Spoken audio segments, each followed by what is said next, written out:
Hello, everybody. Randy Patterson here with Boomerocity. You know, you'd almost have to like never listen to the radio or listen or really ever heard any music to not have heard the music of Harry Chapin. If for whatever reason you've stumbled onto this podcast, there must be some interest in music, but I'm going to assume for a moment you think you don't have an interest in music. The song Cats in the Cradle. You've had to have heard that song. If not, I'm sorry for you. I really am. But I'm betting if you're watching this, you've heard Cats in the Cradle or the song Taxi or the sequel to Taxi or one of my favorites, Dance Band on the Titanic. All of those were by a gentleman by the name of Harry Chapin, who died, 40 years ago. And his music is still alive and living and impacting today. He was an activist. He was a phenomenal songwriter, performer. And when I watched the documentary on him recently, I learned that he's a very happy-go-lucky guy who loved his family. And speaking of that family, I got to interview his daughter, Jen Chapin, who is a school teacher and a musician. She has several albums out and EPs. And she's been on my radar for a long time because I'm a Harry Chapin fan. And I started following her several years ago and aware of her music and all that. And I kept thinking, I got to interview her. And I never got around to it. And then I watched the documentary that I just mentioned. And I once again said, I've got to reach out to interview her. Well, finally, I got off my lazy butt and done it. And while I wish I had talked to her sooner, at the same time, I'm convinced that the right things happen at the right time. We had a fascinating conversation about world events, which I'm sure her dad was smiling down at her as she was articulating her thoughts and passions on certain things going on in the world today. And so it's a very good, lively, friendly conversation that I thoroughly enjoyed. And then we got to talk about her music. And then towards the end of it, we of course talked a little bit about her dad. So but the main thing is that I would love to leave with you on this intro is that please check out her music. There's some of the album covers there behind me. She's a impassioned singer-songwriter, and she covers other people's music as well. And I'd encourage you to check it out. But please listen or watch this interview. I hope you like it. And if you do, please like it wherever you're listening to it or watching it from. And please subscribe to either the podcast and or the YouTube channel. So that just helps us out. It don't cost you anything, but it does help us out on our end. So without any further ado, here's my first interview with the incomparable Jen Chapin. And until next time, this is Randy Patterson with Boomerocity. Take care. Good morning, Jen. Good morning. How are you, Randy? I'm doing well. Are you awake yet? It's only 10, but I'm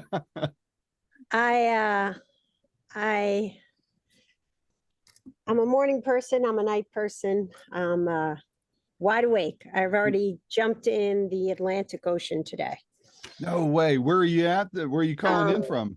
I live in Brooklyn, and I have a little summer routine of biking down to Coney Island and jumping in the water. Wow. Very nice. Very nice. Well, I'm up in the Smoky Mountains of East Tennessee, and I'm on my second, but very large cup of coffee. So, so hey, thanks a lot for taking the time to chat with me. I know you're busy, and you have some downtime finally from your studies and such, but you've been on my radar for a long time, and I finally got around to reaching out to you and asking to chat because I've been intrigued with your work, and you've been very steady at it. I've been on your mailing list for a long time, and I recently watched the documentary on your dad, and I thought, dadgummit, I still got to reach out to Jen, and still didn't do it right away, but now I have. So thanks so much for taking the time to chat with me. Before we get into your career and such, I was just curious, how are you getting back into a new normal since the COVID thing seems to have mostly passed us now? Yeah, it does feel that we all learned what we learned or are still learning. I know for me, the pandemic was really defined by my teaching job and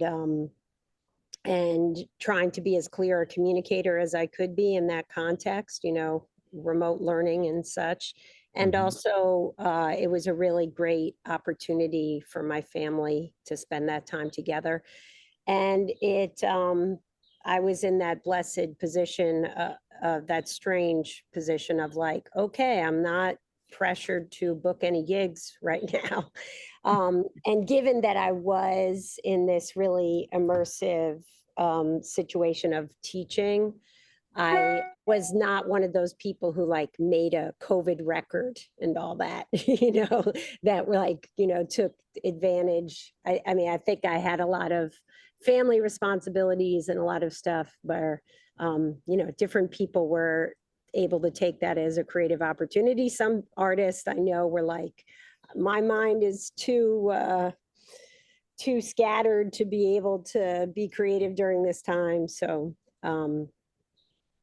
yeah, so now I'm enjoying like just getting out there more, hearing music, making music, learning new songs. Very cool. Well, my oldest niece is a school teacher, and she down in Chattanooga, Tennessee, and that whole immersive thing, that whole remote thing, there were challenges to it, man. And I know you teachers have.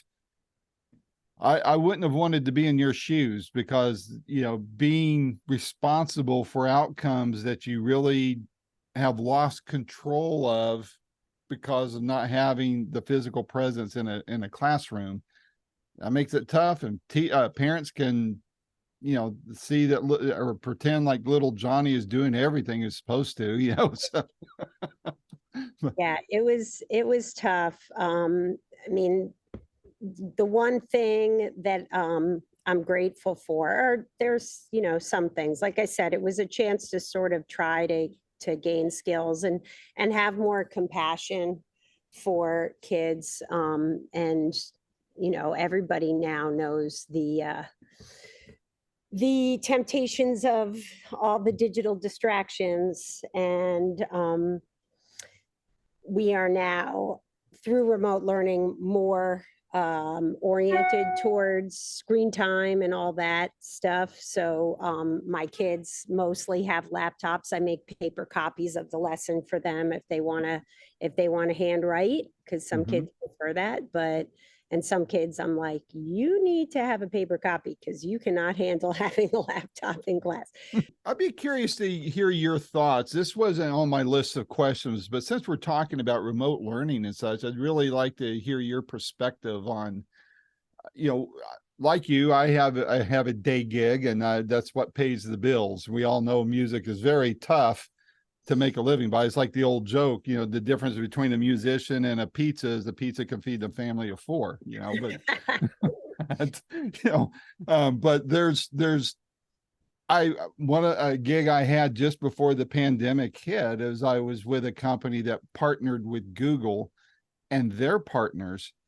And one of the cluster of partners I was the liaison for were several of the education companies that were working with Google and the Chromebooks and all that type of thing. And the thought occurred to me while I was dealing with them, because Google's basically just a data company and they make their money selling data. And it occurred to me, I mean, I'm about to turn 64. My daughter's going to turn 34, and I better remember that. But raising kids today, I mean, it occurred to me that big tech and big other companies are going to know us, and especially our kids, by the time they get to be adults. They're going to know them better than they know themselves. At least that's the way it occurs to me. And especially when these kids are getting their education from kindergarten all the way through college. Did any of that come to mind to you? And if so, what are your observations on that? Um, big questions. I mean, one thing that I don't know how much this directly pertains to what you were asking, but I realized that I was going to say that one thing that we've learned is that, teaching, there were lots of experiments with digital education, especially for upper grades. But at least adolescents, they need you there in person. So I appreciate with all the industries, moving to remote and like trying to come up with gimmicks to get people back to the office and justify their fancy commercial real estate budget. And like, I appreciate that there's no arbitrary aspect to my being there in the classroom with people, Cool. humans. Yeah. Yeah. So that is something that, it's nice to work from home. That had its thing, but I like, getting up and getting out there with them. Yeah, same here. I'm mostly a remote worker, but I do miss the water cooler conversations and the hallway gossip and things like that. But I mean, I guess we can still do it. It's just it just is a little different now. Yeah, But, absolutely. And in my role, I work at a school where I feel very grateful for the commitment and the compassion of my colleagues. And being together, we have a lot of just those informal conversations where we're trying to figure out how to get through to a particular child. What are some challenges that we can share, and share strategies and complaints. And so it's really nice to have that, community of educators and feel like, we're doing work that matters. And Yeah. I've always, I fought hard. I think as a musician, I've always had that struggle of being like, okay, there's more people making music. It is a supply is available. Then there perhaps is demand for people to buy music, and just being surrounded by so many talented people who deserve to have broader audiences, and knowing that, I'm sort of counting on a certain amount of luck. And through that, over many years, I was able to double down on the commitment of feeling like art matters, music matters. It's part of the conversation of, of our democracy, of our communities, of just release and fun and entertainment and history, and our, cultural inheritance. But also, the hustle is unending, and it's nice to have this other role as a teacher where the value of it, as much as it's not shown in the compensation package, the value of Amen to that. is pretty clear. But same with music. It's like, well, you could do work, you could do like a bad kind of a trash gig or something that doesn't feel that important and get beautifully paid, or do a few songs that are remunerated, and then you can work and do this amazing thing, and there's a few people there and don't really make money, but it has its own meaning.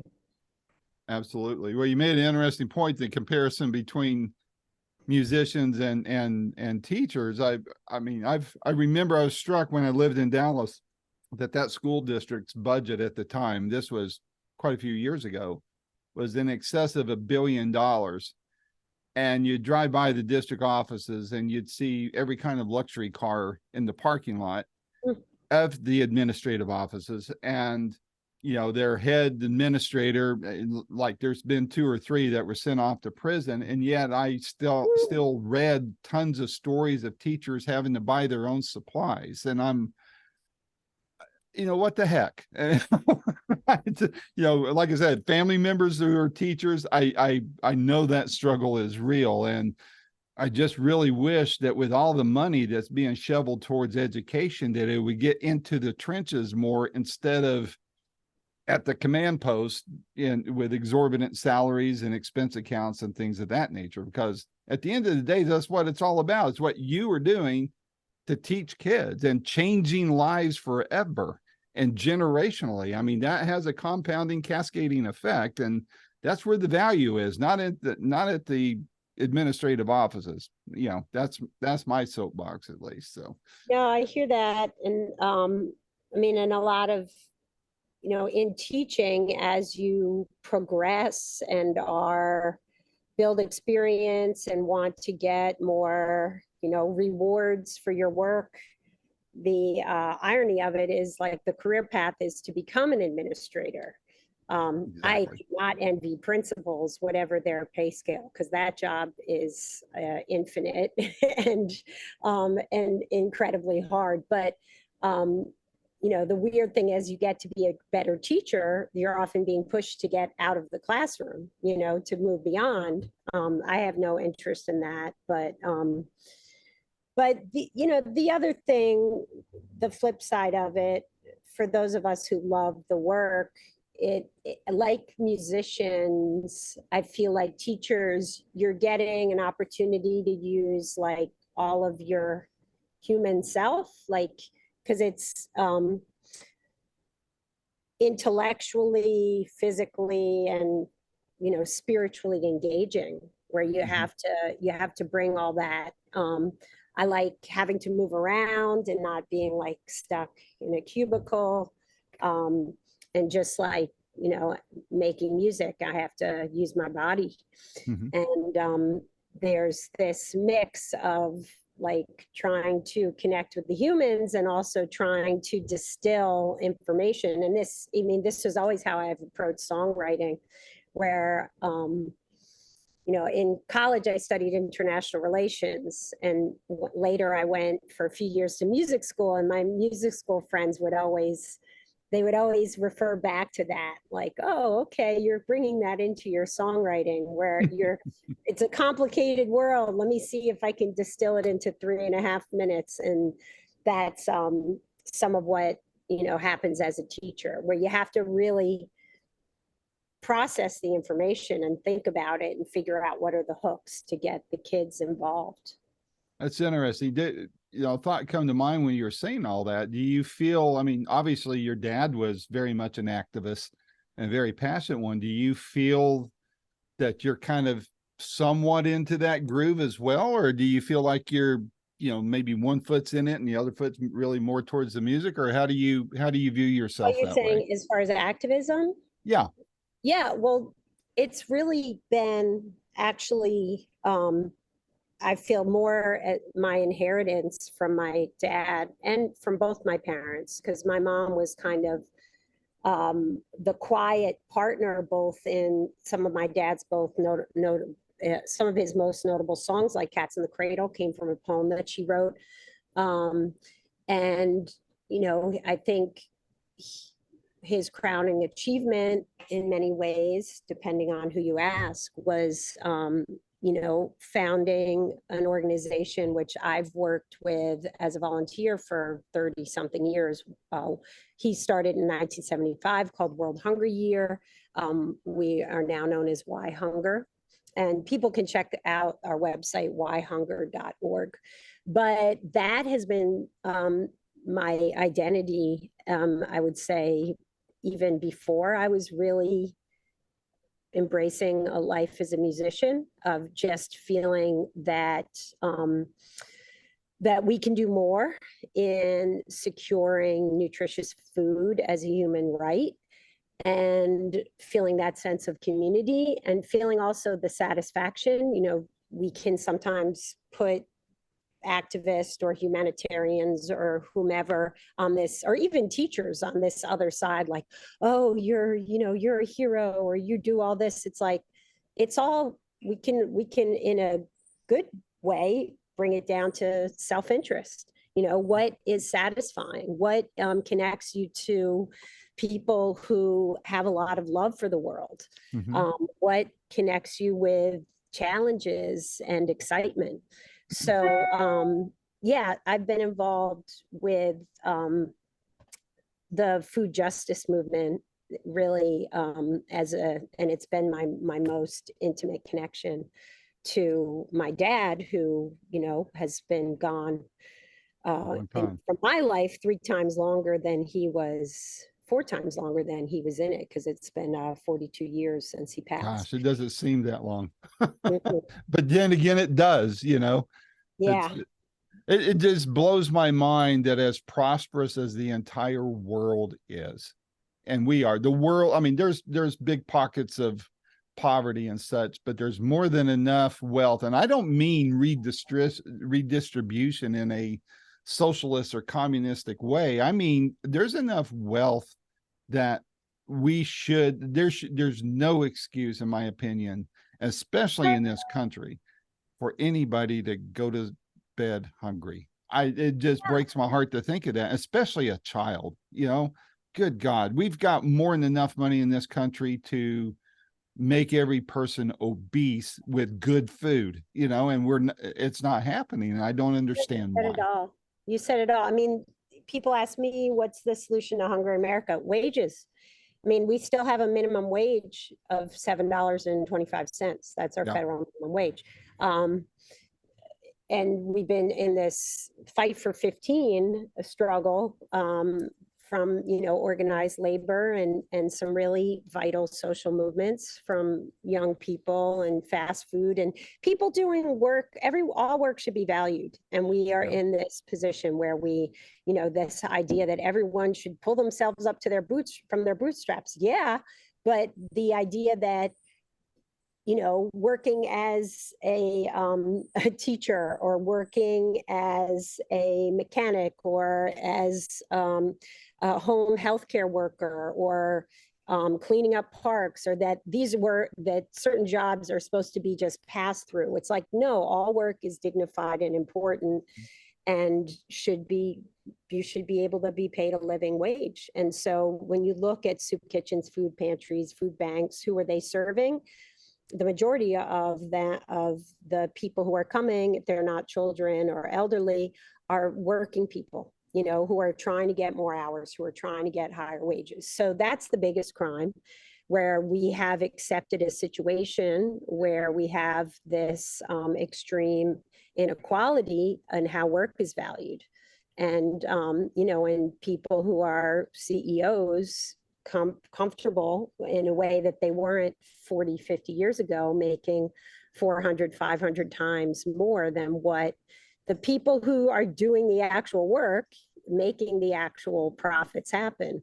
So, maybe that's sound socialist. These are the same discussions we've been having for hundreds of years since the Industrial Revolution. And it's fascinating to me because it's also what I teach. I teach global history. And we start with talking about the Industrial Revolution and the beginnings of people moving from farms to factories in the 1700s. And it's the same kind of questions, and also making people pay for pollution, who pays the cost of the destruction to our climate and our air and water. It's the people versus the actual profit makers. Well, two thoughts on that. And it's still love. I mean, we're getting off of my list of questions, but I'm loving this. I think it's important. I don't know how it is where you are, but here up in the Smoky Mountains, big tourist area, the most visited national park in the country, and the pandemic hits. And, I hear what you're saying about the $7 an hour thing, but I started seeing signs like, now hiring starting at $15 an hour. Or one sign said at a chain restaurant, now hiring anybody who will show up. It was literally that way. And still we're feeling, you go by some of the Taco Bells here in the area, and all they have is the drive-throughs open. They still don't have their dining area open. So there seems to be, going back to basic economics, this thing of supply and demand on one hand. And then, from a price point, I look at it like this. I mean, you're college educated. I'm college educated. You have a couple degrees. I've got a couple degrees. At $15 an hour, how does that supposed to affect the investments you and I've made? Does that devalue further a teacher's value in the marketplace when the entry level things start going up? Will that will that rising tide float all the ships, or is it going to be more of a leveling? Do we wind up at this thing where everybody's close to the same pay wise, but we're just doing different tasks? How do you see that shaking out overall? I don't think if people get paid a living wage that degrades my master's degree required job as a teacher. I don't think there's any correlation there. If anything, teachers are now expected to solve poverty, and our job has been made harder in documented ways as the stress and the elusiveness of the American dream has increased. So, personally, if so many of my kids weren't coming from homes where their parents are, having to leave, for instance, I have a number of kids where I would try and call them in the morning to wake them up, to get them to school because their moms leave at like 6 a.m. and to work the first of two jobs. So none of us benefit from poverty. None of us benefit except for No, I agree. people. I agree. Yeah. So and those seemingly tempting, $15 at Taco Bell or whatever, when you look at it, I was just reading an article about people who are trying to mobilize union organizing at Starbucks. And Starbucks, will tout its benefits that you could get access to education and healthcare and certain things. But again and again, you see in service industries that they will cap how many hours they will pay somebody. So yeah, you're getting 15 hours a week, but you can't work. They won't schedule for you for more than 23 hours a week. Yeah. So do the math there. Yeah. And that means that they won't have to give you health care or certain, they will deliberately keep people part-time.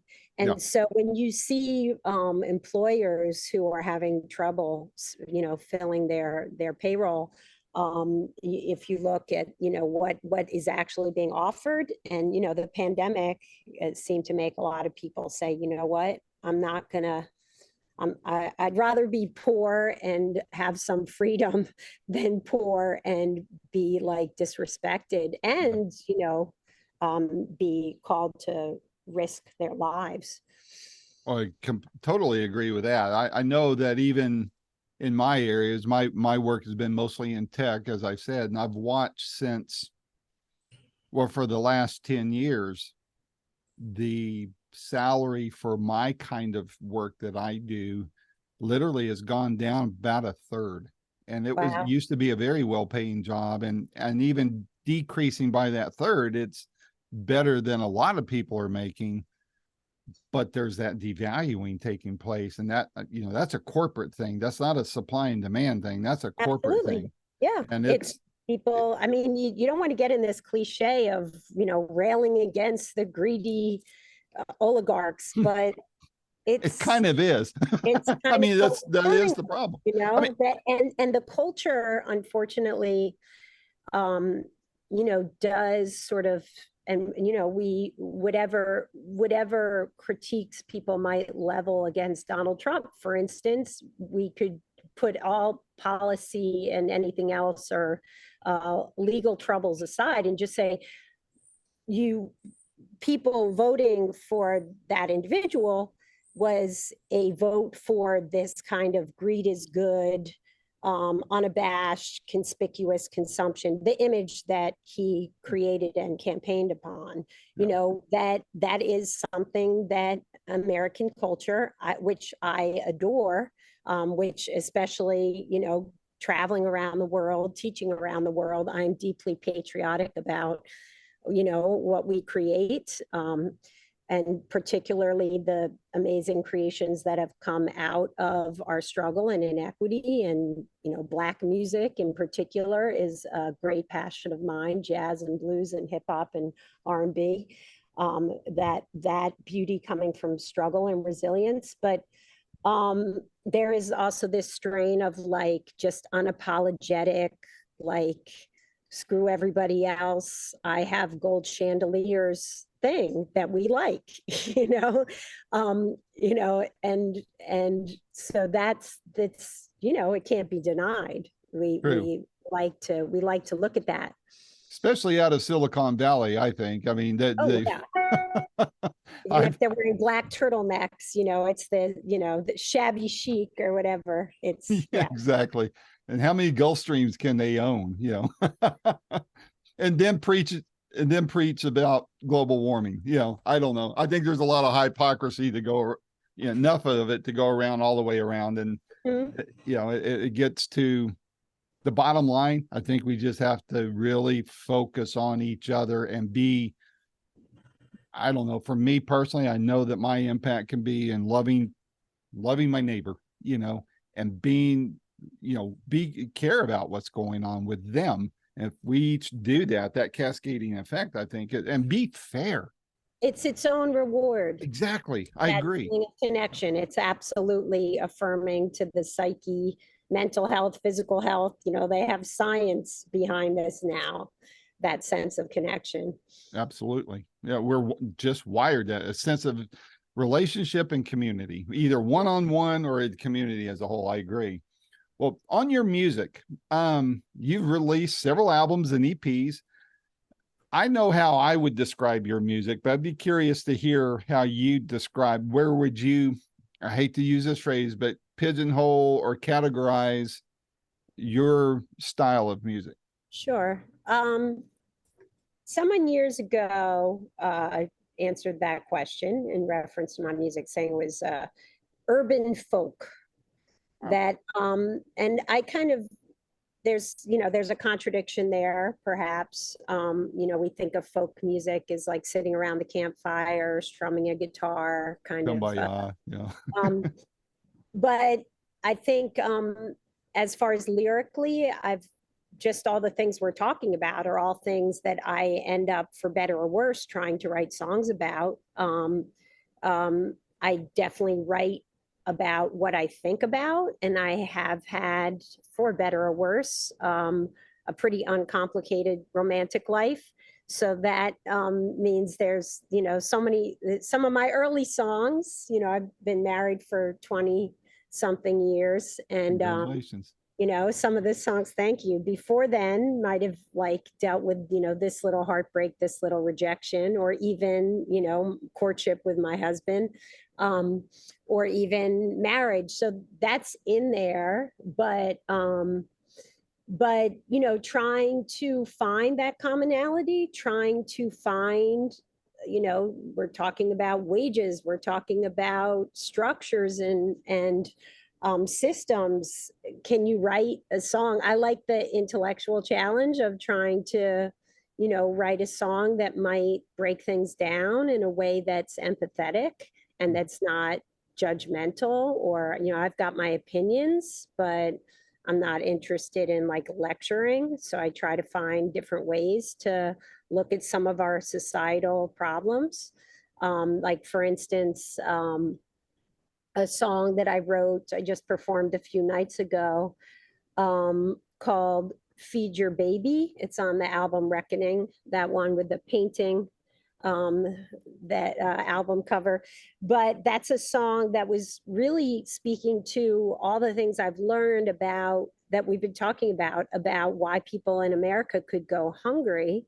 In particular, some of the lyrics speak to the migrant experience, where so many people um, who labor in our food system, whether it's planting, harvesting the crops, or washing the dishes in restaurants, um, are people who have been pushed and pulled out of their homes, and are often unsung, and often have their own kind of vibrant food cultures that they have to leave behind in search of a cash economy. Um, uh, just the fact that it's much cheaper to buy junk food than food that actually nourishes the body. Mhm. So those are all things that I sort of take snapshots of in the lyrics of this song. But it was also brought home at having a childhood and all my formative years and adulthood thinking about issues of hunger and poverty, but then being a mother, where even when you have a full fridge and even when you have access to, you know, the best kind of food, you still have this primal fear of like getting nutrition into your child, and sometimes these power struggles. So that was kind of, I just talked for longer about the song than the song itself. But but that's an example of something where it's like it's societal, it's systemic, but in the song it's intimate. You Yeah. know, it's little stories, and it's also, you know, being a mother. Yep. Well, before this call, I was preparing for it. And to me, this is a compliment. I hope you don't take it otherwise. But my first thought about where you kind of fit in, if I was going to describe your work to someone else, I would have said, well, if you like Norah Jones, you're going to love Jen Chapin.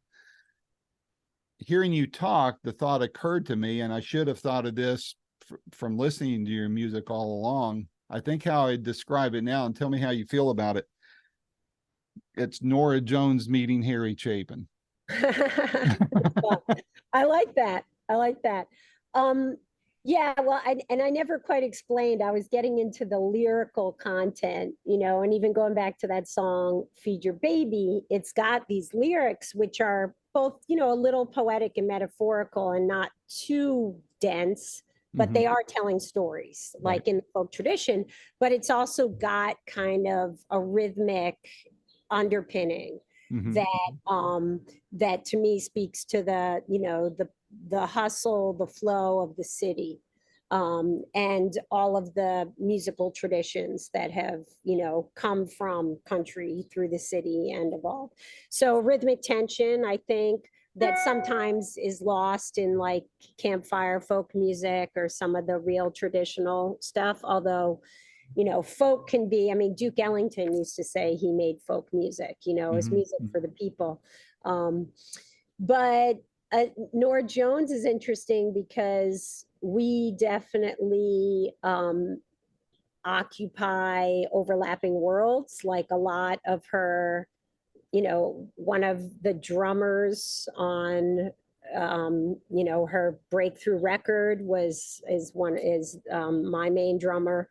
Really? um yeah, and like, you know, a lot, we know, you know, we know and love a lot of the same sources and have worked with a lot of the same amazing musicians in New York who, like Norah Jones, come from like jazz as being the sort of a source, a source of truth and value, as well as, you know, all these other American forms. But yeah, I always play with jazz musicians who, you know, they play rock, they play funk, but they know a lot of different ways, but they have that core improvisational ability where they're not like, they're able to be free in the moment.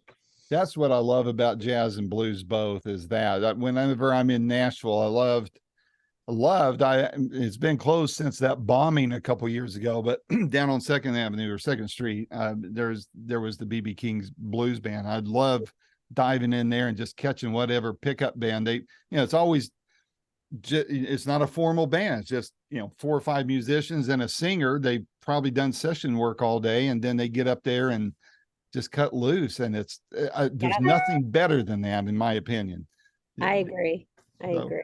So, who from a and this is such a basic question that I'm sure you've been asked a million times, but from your own music creation, the stuff you write yourself, who would you say were your influences behind those songs you've written? I mean, because you are very much of a jazz bluesy type of singer and songwriter.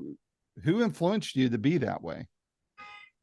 Yeah, it's always hard to know who, because I mean, sometimes I think I admire people and sort of aspire to be like them, but I just don't necessarily get there, or I'm going after that and I end up taking a left turn. Because one thing I've always been most interested in is like being myself, and even if that means that it makes it less commercial, I just, I always just have to do my own thing. But I certainly, obvious candidates like Joni Mitchell, who do I have multiple records from them? Joni Mitchell and Van Morrison and Joan Armatrading is a definite inspiration.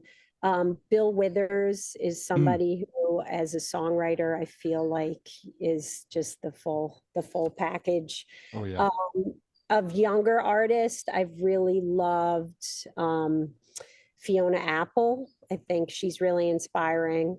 Um, Maybe in between generate, but Michelle Indegocello is somebody who keeps on growing and striving. I don't know if you've heard her music, but I've heard the name, but I haven't heard her oh, music. I encourage you. She's been on quite a journey since the early 90s.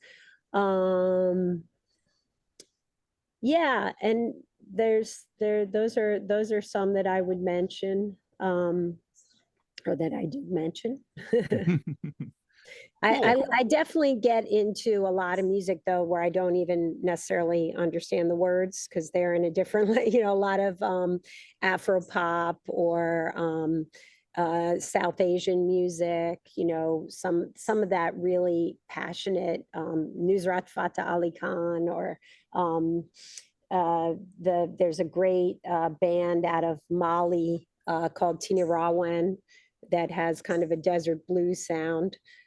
So I often just like listening to instrumental music, or music that lyrically it might not be what I'm doing, but it's just the sound and Yeah. the groove of it that inspires. I do think it's interesting that with musicians, and I've talked to a lot of different musicians from a lot of different genres, what they listen to privately is one kind of genre, but it influences their playing or their writing in the genre that they're known for. And they can be so apart, but yet then when you start listening to their stuff, you can hear the little hooks, maybe a little riff in there that feels very Asian or very African, or where whatever, world Yeah. music seems to kind of become more and more permeating into more popular music, and that's interesting. And I think it's very cool how music always turns out to be an amalgamation of a lot of different things. Mhm. But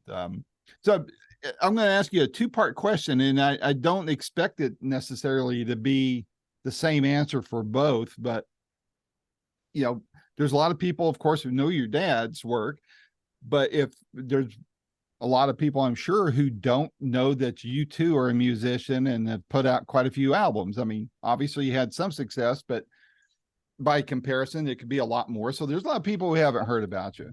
If I'm going to introduce somebody to your work, the question I'd ask you in order to relay it to them is, which album would you point to of yours as a calling card for the rest of your work? In other words, if you like this album, you're really going to like, the bigger body of my work.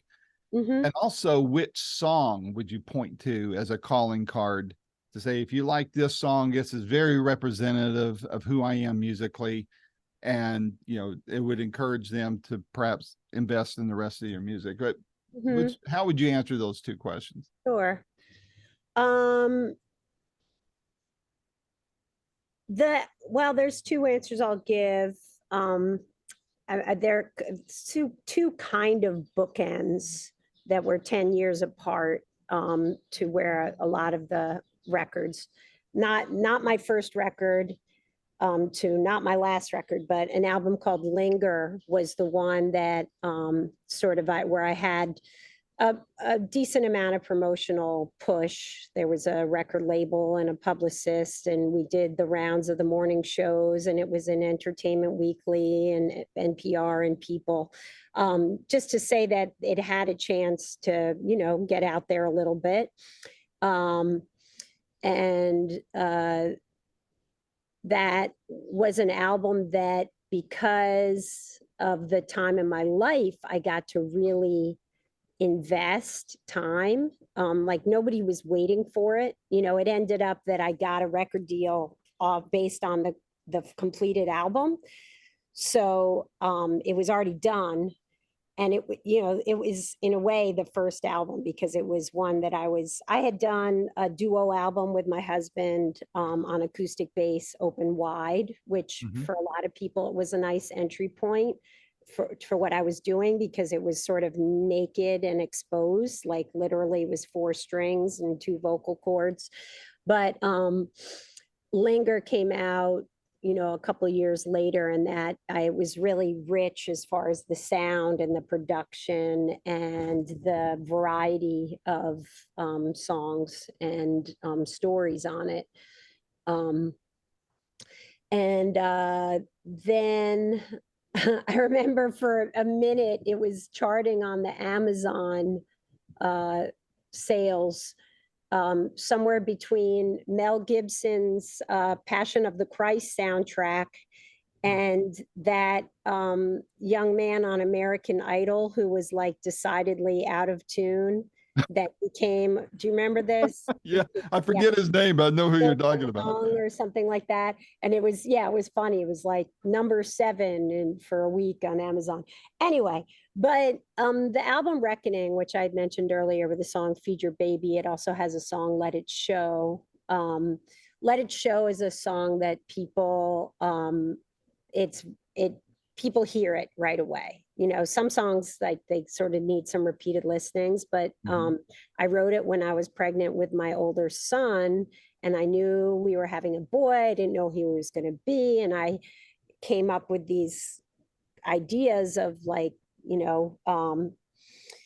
uh, the one thing you should know is find your joy and let it show. Like, we all need, we've been talking about that, however indirectly in the course of this podcast. But and that's a song that I play pretty much every performance, because people just get it.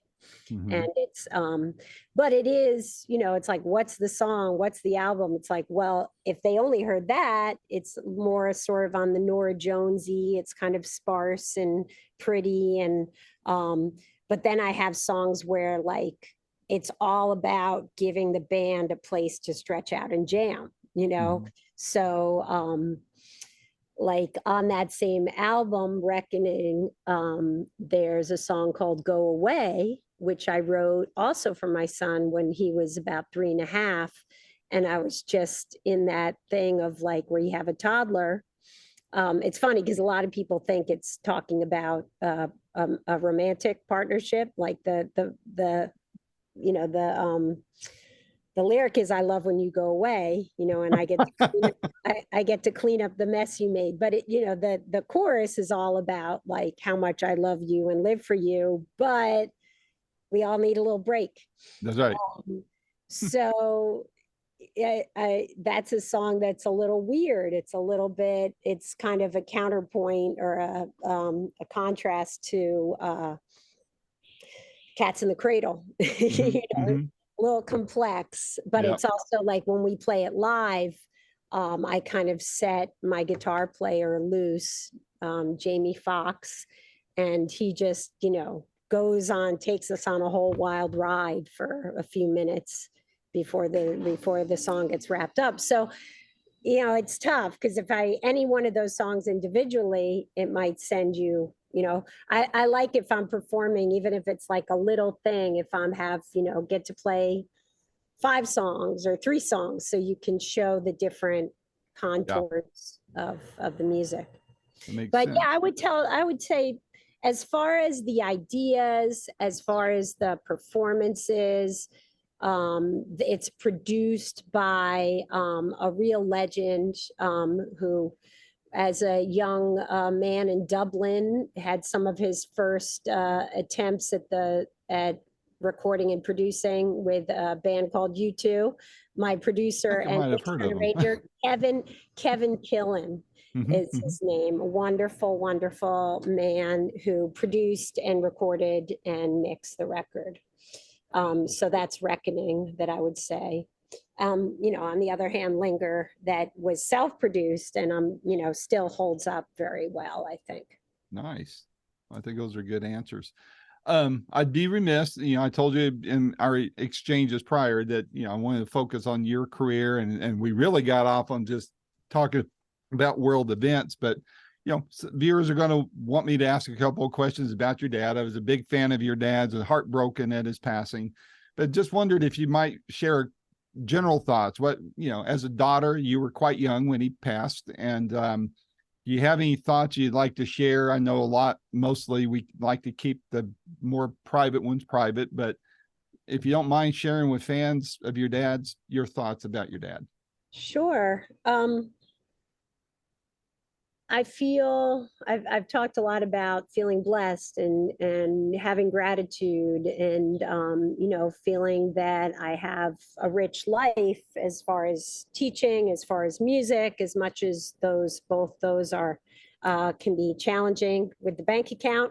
But when it comes to the legacy from my dad, it's such a blessing. It's 42 years. I was 10. I'm now 52. When he died, but we're still talking about him. How beautiful to have, that loss be, to have his legacy, his impact, to have people constantly every week in my inbox telling me a story about him or how he impacted them, or what you're saying right now. It's like, that is amazing. And I've lost other people. One of the songs that was on the album Linger, that I wrote, it's called Hurry Up Sky, about that I wrote in the month following the attack on the World Trade Center, where I lost one of my oldest friends. Wow. And who was on the 104th floor of the second tower hit. And similarly, her name was Christy Irvine Ryan. And she was married to a musician who was also one of my oldest friends, and we spent that time making music and raising money for charity that she cared about. And so that kind of sense of loss turning into light and music and spreading love is just sort of built into me. And I just performed on Saturday or Sunday night a couple days ago I was a guest artist at, it was a little bit incongruous. It was a show, 100 Years of Broadway, and it was kind of a review with these very talented Broadway singers. Mm-hmm. And playing, everything from Wicked to Les Miserables, well, so on and so forth, but Funny Girl. But we were performing, the show was an outdoor concert, about 7,000 people at the Harry Chapin Lakeside Theater out in Long Island. And so they invited me because they were like, hey, there was friends of mine putting on the show. They're like, well, why don't you, since we're playing at your theater named for your dad. So, and somebody there asked me, they were like, well, what's it like, singing at a theater named for your dad? And it's like, his legacy, the way I connect to him through music, through his sense of passion and commitment and belief that we could do better. It's with me every day and every place. So being on a stage, it was actually the stage where he was going to perform the night that he died, in Eisenhower Park. It was not, it's just another day, Yeah. another great day. Yeah. But it's like, for a lot of people, it's like, something, Harry Chapin comes up and it's like, oh, they come back and remember, July 16th, 1981. And it's like, it's full of emotion. It's like, well, for me, that emotion is diffused throughout my whole life, Right. So, you know, he was a really great dad, you know. So when I do get sad, it's like, okay, he never got to meet my husband or got to be grandfather. And, you know, my kids, but on the other hand, they have the benefit of being able to watch the great documentary that just came out, Harry Chapin Do Something, Mhm. which is, you know, I'm so happy with how that wonderful piece of work by Rick Korn came out. So, you know, it's we all have loss in our life. Mine was just more public, Yeah. and it's nice that people are always, you know, reminding me and remembering him. It is. And it I also mean, brings me listeners to my music that I would have absolutely. had, you know.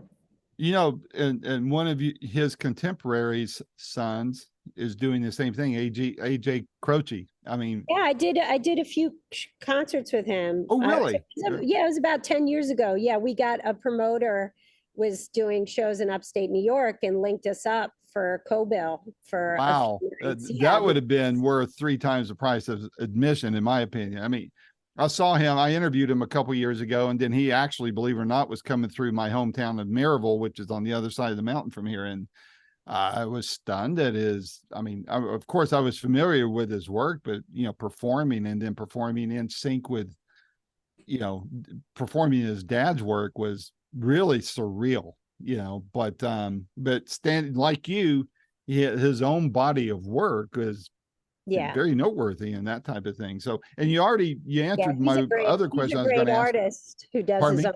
Yeah, I'm sorry to interrupt. He's a great artist, you Yeah, know, who does his own thing. Yeah, yeah, it made a lot of sense to put us together. We yeah. have a I lot think so. I think there should be some more of them. coming I out. think one of those shows should be down here, actually. So, Okay. just Call being the a little Palace Music selfish. at your local performing arts center There and you go. I'll we'll I'll show up. I'll I'll show. I'll send them a note and talk to management right away. But on that, and you answered the question about the documentary. Is there anything about that documentary that, you know, any particular segment of it that stands out really big to you? It's funny because I was privy to a lot of the edits and the drafts over the years before it was finalized. So it's hard to remember you know, what was in the final cut or what I know. But the parts where my dad was talking about, you know, his hopes for our country, you know, those are really powerful for me because I feel like his political ideas and his sense of core values were both like timeless and prophetic, like just as far as you know, what matters. And that, I mean, truthfully, like there are some of his songs that I adore and some that I perform and have recorded. And a lot of them I'm like, okay, that's fine. It's not really my thing. But when it comes to his ideas about democracy and social justice and what he was trying to learn and convey, like those, some of the interviews in that film and some of his ideas, they are really just, they just cut right through. Mm-hmm. Um, you know, it's not his quote, and I don't, but it definitely, from a person whose ideas heavily influenced him. There's a wonderful activist who's been doing it for 50 years named Frances Moore LePay, who was a real mentor to my dad as he was trying to learn about world hunger. And you know, she has an amazing quote where she just says, you know, hunger is not from a scarcity of food, it's from a scarcity of democracy. Mm. And that was where, you know, and even what you were saying about the luxury cars in the Department of Education parking lot, you know, democracy is voting for the school budget. It's you know, knowing what is happening in your towns, standing up for your library when they're trying to ban books, which is a new trend. Who Mm-hmm. knew in Mm-hmm. 2023? Mm-hmm. Um, like that, those local unglamorous parts of being a citizen, supporting local media, and we've learned it's the state legislatures, it's the local governments where a lot of things that really impact people's lives are playing out. Um, Supporting people being able to organize in their workplace, unions, which has been mentioned as an important part of democracy. So his ideas on that front really impact me. Well, the thing I took away from it, I've always kind of viewed him as a mostly serious and almost brooding type of songwriter type, even though in his performances I saw, a lighter side. But watching the documentary, I was struck by his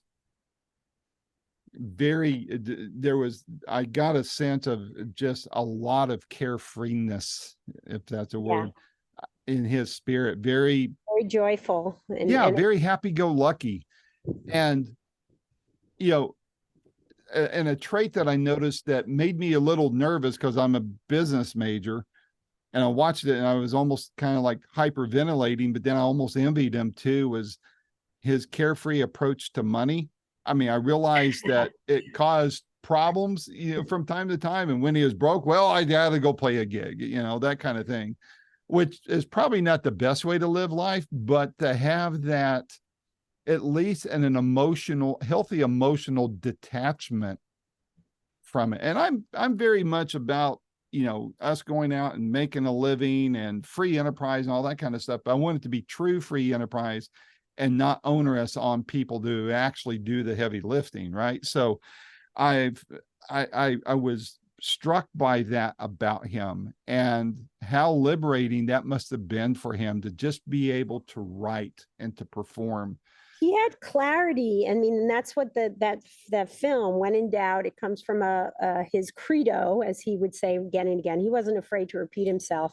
When in doubt, do something. So people, they think about climate change, they think about injustice, they think about some of these intractable issues like immigration and education and artificial intelligence and all this stuff we're dealing with. And it's like, well, you can sit there and have existential crisis about it, or you could just go out and do something. And when you do something, you're with people who are similarly positive and energized. So it's like, you have no choice really, and from doing something, you are inherently optimistic, and you are looking with a cold eye at the problems of the world, but you are saying, well, here's something I can do. It's a little thing, but it matters. So that part is like, so it's just ingrained and intuitive in me, and it makes summer a little challenging because I'm used to having this for 20 something years. I was freelance musician all the time and just hustling and writing songs, but mostly just trying to hustle to get the songs out there. And then I've been in this very tough job of teaching, but and now I have like a little more flexibility, and I have to go back to making those decisions. Okay, I got to do something. What's it going to be? There's so many different possibilities. I should say I have to break at 11 to take my son to the doctor. Okay. Well, listen, this was a blast, and it's been a long time coming. I'll put it on myself as way overdue, but I think, right things happen at the right time. I think this was good timing after all, and I've thoroughly enjoyed this. I will let you know when this post, and feel free to share it. I've got my editor buried right now with work to do for me, so I'm not sure yet when it'll run, but it'll be on the YouTube channel, on the podcast, and on the website. So great. Yeah, just let me know. I'll keep you posted. And thanks again for taking the time, and thanks for, sharing some thoughts about your dad as well. I know fans will enjoy that, but I really enjoyed the front end of this conversation, just talking about the world today. People can follow up too. I'm very reachable online. My website's jenchapin.com. My email's jen@jenchapin.com, because, there's always more to be said. That's right. And, you know, and all my music is also like streamable and purchasable on the website. So Very good. Well, thanks a lot, Jen. We'll be thank chatting you. offline, and I'll keep you posted on stuff, but you know, my door is always open to you too. If you have Oh, another great. album coming out, you know, let's talk about it, and Oh, I'd I'll love help to. get the word out. Okay. Thanks, Randy. All right, thanks. Have a great day. Take care. Bye. Bye-bye.